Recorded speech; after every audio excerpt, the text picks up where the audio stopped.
risk disclaimer, you know what I'm going to say, guys. Pause it, take it on board, and then let's move forward. So the Gartley pattern then. Patterns that we normally trade are based on structure. For example, double tops, double bottoms, triple tops, triple bottoms, wedges, triangles, flags, pennants, and they all work from trend lines or areas of support resistance that we all look for. Harmonic patterns are a little bit different in relation to that because they work on a bounce in between Fibonacci reference points, and they work with each other, so it moves from point A to point B, then retraces to another point and then moves forward to another point, and obviously it's bouncing in between different levels on fibs. Now as they move from one level to another, this causes an inner structure to be produced, which is known as a harmonic pattern. So if you looked at normally your, let's say, support and resistance at an extreme high and an extreme low, basically you could be missing a move on a further confirmation by a harmonic pattern, which could give you more indication that the market would indeed move to a new lower low or a new higher high, and that's based on the harmonic pattern. When we do break these patterns down, we've got we always refer to X to A to B, B to C, C to D pattern completion, and basically when you break that down, this is what they mean. So you get X, which is the start of a trend, A, the end of a trend, B is the first pullback of that trend, C is a pullback of the pullback, and D is the target letter, or we'd call it pattern completion. Now I've got on here pullback of the pullback not breaking point A. That would completely invalidate the pattern, but when we move into it further, you'll see that it won't get as far as point A anyway. So in fact, while I'm here, I'll delete that off. So this is editing live now, guys. This is the level we're at. This is computer wizardry. So that's that sorted. So let's leave it at that. Keep it simple, and then we'll move forward. Right, the Gartley pattern then. To work out a Gartley, we need to understand how to draw and measure the Gartley pattern. We will now go through how to draw and identify the pattern, and there are many ways these patterns can be drawn, as they all work within ratios, and I found this the easiest way to simplify the pattern. And this is why, guys, I'm doing this video again, because I felt it was still we were still losing a lot of it, and I want it to be, instead of looking, you know, into a pool and the waters are murky and, you know, you can't quite see what's in there, I'm trying to do it in a way where it's like looking into a swimming pool. You can still see the lines, you can still see the bottom, and it's clear, and there's no confusion.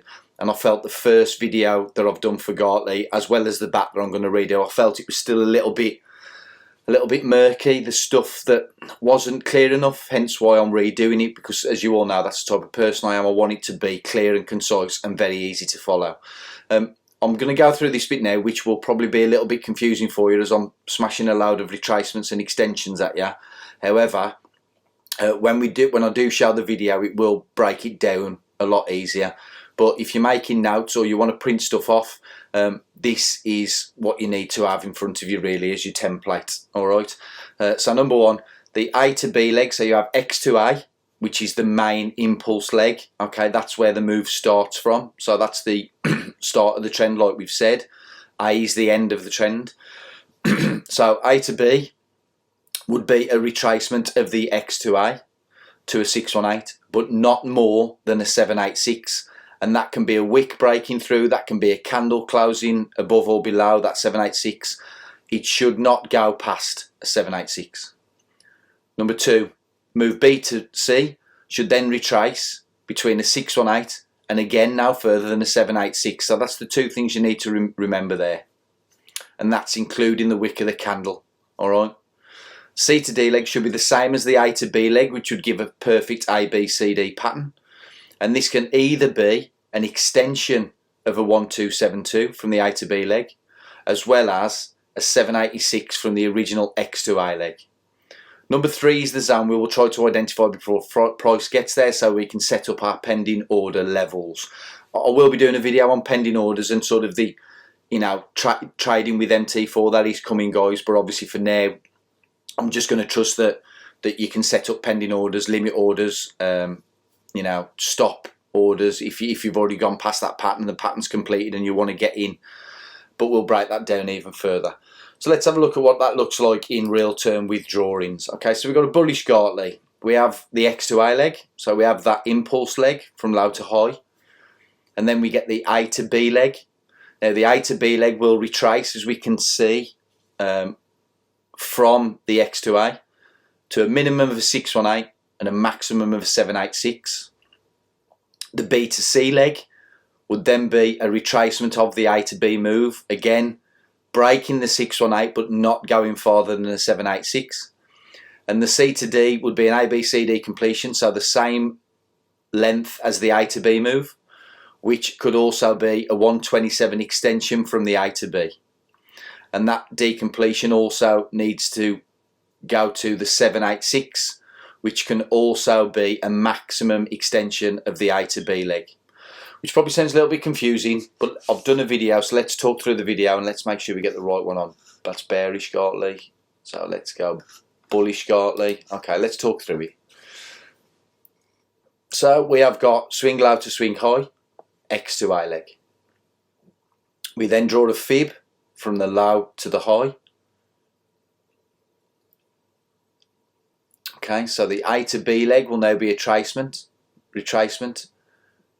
Past the 618, not further than the 786, not even the wick of a candle. Clear zones, guys, clear lines. We then do a swing high to swing low, further fib, and the same numbers apply. So the B to C move will be between the 618, not further than the 786. And that goes in there. We'll delete that fib to clear the charts, because obviously you'll be drawing these as you go on live charts. So ABCD pattern completion, same leg. So the price must break 786, which can be, as we see there, with inside a 127 extension.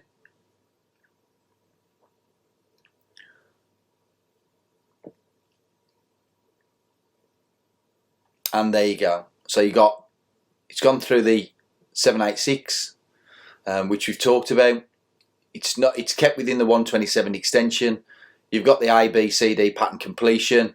That would be an awesome pattern to trade off. That would be the golden, the golden rule to have all three. Sometimes it doesn't work like that. So obviously we're looking at the minimum of a 786 minimum. Okay. We're looking at a maximum of a 127 extension. So that's the zone. And then we're looking to trade in the same direction as that X to A leg. So we would go obviously up from that level. If that first impulse leg is going upwards, our trade will be going upwards. So we're looking at a bullish move. We're looking at a bullish trade. Okay. Bearish Gartley then, as we know, is the same. It's just exactly the opposite way around. So you got X to A. You get the retracement from A to B, which is a 618 minimum, maximum of a 786. You then get the B to C move, same principles apply. Retracement from the A to B as a minimum 618, a maximum 786. And C to D, it needs to breach the 786. Okay, it needs to breach that 786 to be a valid pattern, but it can't go any further than a 127 extension from the A to B. And you would then trade in the direction. So let's just draw that. Let's draw that down. Okay, so the impulse leg then X to A is in a downtrend. We then get a fib, and we draw the fib. Okay, from swing high to swing low. Then looking for the A to B move. Needs to go past the 618. Cannot go past the 786.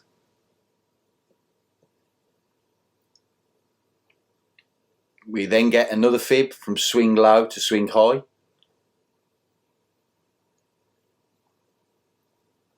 That needs to go from there. Again, same rules apply. Minimum of a 618, maximum of a 786.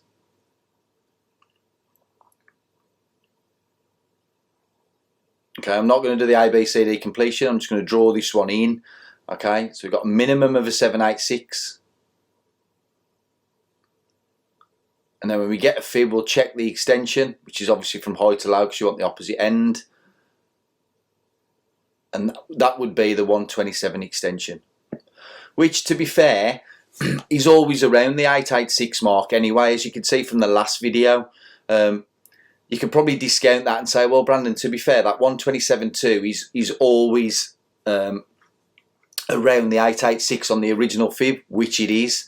So you could use that as a max, but it's always just inside. The 127 extension can usually be just inside or either way. So rather than say, well, you know, 886 is the limit, I think that would be a little bit wrong because there can be a little bit of a variation on that. So stick with the ABCD, stick with the AB extension, all right, which is why I've sort of changed this video really. So 786 minimum, max 127. If you decide with back testing that you want to leave it as the 886 and have that as your pattern completion, only you will know that when you've traded it. But for me, that maximum of a 127 of the A to B move just gives you a little bit more room and makes your PRZ a little bit bigger. So you obviously know how to draw it, you know how to identify the patterns. So how do we trade it? Okay, and here's how we trade it. We're using a bearish Gartley because that was the last one we looked at. So X to A to B, B to C, C to D, we're in that zone. We're in the zone between the 786 and the 127 extension. Stop loss. Some people put this at point X, which is obviously the start of the trend. Some people will set it a spread above the X, and some people will put it 10 pips. I think the textbook says 10 pips above the X to give the pattern room. But if you've done it to the 127 extension and you've done it to the 786, that's down to you how you trade that. For me, I always put it a few pips above the X, and then I will, obviously, as my trade works in my favour, I will then move that stop to take out some of the risk. But your first move, after it's gone into that zone and you get a clear indication out of that zone that obviously the pattern's complete, you're looking for a trigger, which could be the break of an MA, it could be stock arrows, it could be the cross of a stock, it could be candle formation, whatever trigger you have for trading, you wait for that trigger to show itself, you then enter the trade on a short for this example. You would then go down, your first profit target would be take profit 1. Now, more often than not, price will retrace after hitting that 382 and pull back towards that zone again to possibly retest it.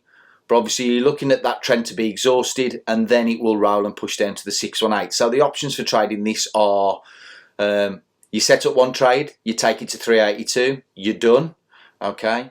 Option 2 is you set up a trade for whatever stock, lot size, and you run it to 618 to take profit 2. Again, you're done.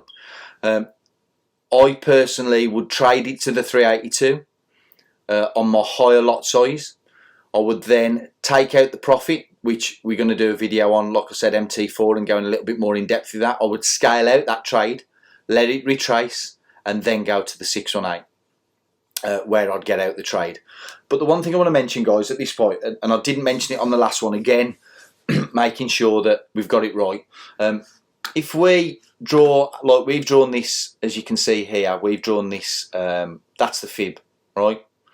Now, if this price moves higher up and comes very, very close to our stop, we're not going to leave our targets here, because sometimes it enters this zone, we'll get a candle formation, we think, great, the pattern's moving, we enter our trade, and it'll drop down a little, and then it comes back again, goes a little bit higher, and then we get the move. Because bear in mind, this is a zone, guys.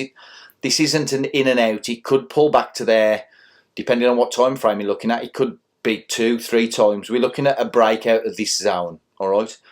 If this price, instead of being at that level, moves up to that level, we're going to need to grab our fib. We're going to need to drag it higher, okay? These take profit targets will, once we get that pattern completion, which can be anywhere in this zone, obviously it wouldn't be past the stop because we would be out the trade by then.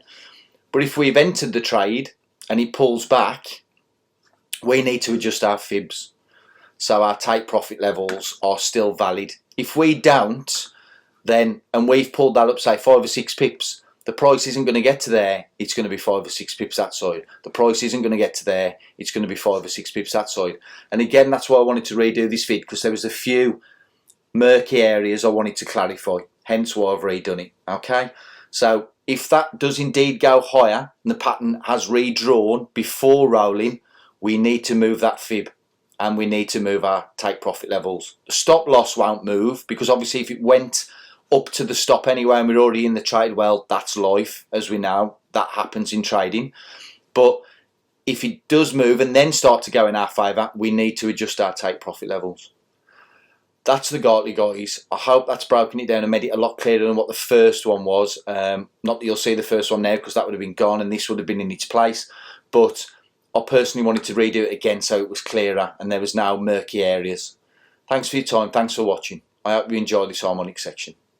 But always remember, this needs to be part of your plan. And as I always say, plan your trade, trade your plan.